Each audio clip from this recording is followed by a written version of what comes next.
तो दोस्तों, आपका स्वागत है एक और नई कहानी में।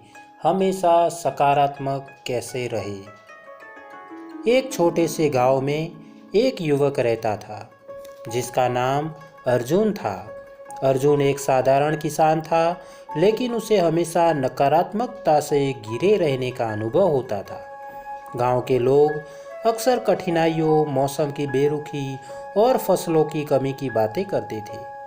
अर्जुन का मन भी इन नकारात्मक विचारों से घिर जाता था, जिसने उसकी मेहनत का परिणाम भी प्रभावित होता था। एक दिन अर्जुन की दादी, जो गांव की सबसे बुद्धिमान महिला मानी जाती थी, उसके पास आई। उन्होंने अर्जुन की चिंता देखी और कहा, बेटा, जीवन में सकारात्मक रहना बहुत जरूरी है। अर्जुन ने पूछा, दादी, मैं कैसे सकारात्मक रह सकता हूँ जब चारों ओर नकारात्मकता ही नकारात्मकता है। दादी ने मुस्कुराते हुए कहा, चलो मैं तुम्हें एक कहानी सुनाती हूँ। दादी ने अर्जुन को बताया कि एक समय की बात है। एक गांव में एक किसान रहता था। वह हर साल अपनी फसल उगाता था, लेकिन हर बार उसे बुरी मौसम का सामना करना पड़ता था। लेकिन इस किसान ने कभी हार नहीं मानी। उसने अपनी फसल की देखभाल की और जब भी समस्या आई, उसने समाधान खोजने की कोशिश की। एक बार गांव में एक भयंकर तूफान आया। सभी किसान डर गए और अपनी फसलें छोड़कर भागने लगे।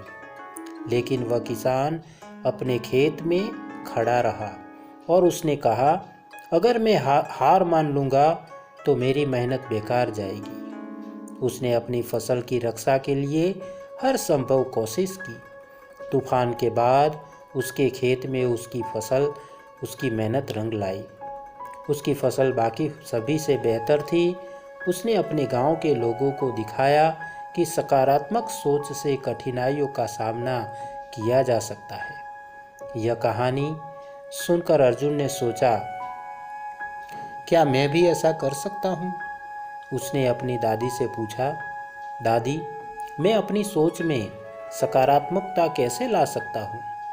दादी ने कहा, बेटा, सकारात्मक सोच के लिए तुम्हें कुछ कदम उठाने होंगे।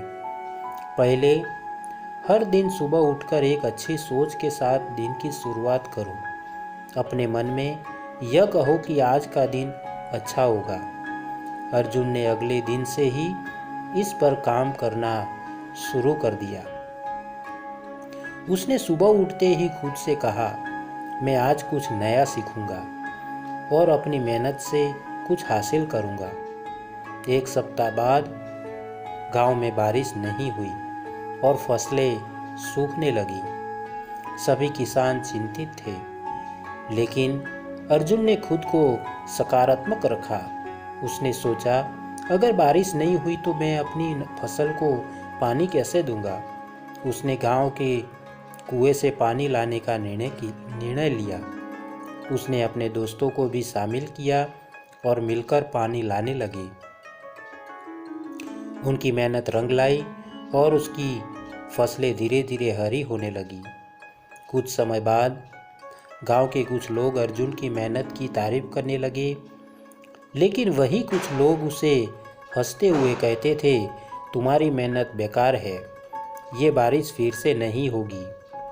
लेकिन अर्जुन ने उनकी बातों को अनसुना किया और अपनी मेहनत जारी रखी। दादी ने अर्जुन को बताया था, अगर तुम नकारात्मक लोगों से दूर रहोगे और अपनी सोच को सकारात्मक रखोगे तो तुम हमेशा आगे बढ़ोगे।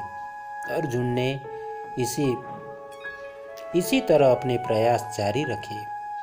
उसकी फसल अच्छी हुई और जब समय आया तो वह गांव का सबसे सफल किसान बन गया। उसके पास इतनी फसल थी कि उसने न केवल अपने परिवार का भरण पोषण किया, बल्कि गांव के अन्य किसानों की मदद भी की। गांव में लोग अर्जुन की सकारात्मकता को देखकर प्रेरित हुए। वे भी अर्जुन की तरह सोचने लगे और अपने अपने काम में सकारात्मकता लाने लगे। कुछ महीनों बाद अर्जुन की दादी ने उसे बुलाया और कहा, बेटा, तुमने बहुत अच्छा किया। याद रखो, जीवन में सकारात्मक रहना केवल तुम्हारी सोच पर निर्भर करता है। अगर तुम खुद पर विश्वास रखोगे और मेहनत करोगे तो कोई भी समस्या तुम्हें रोक नहीं सकती।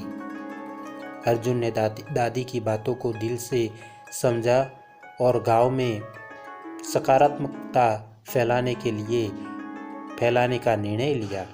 उसने गांव में एक सभा बुलाई और सभी को अपनी कहानी सुनाई।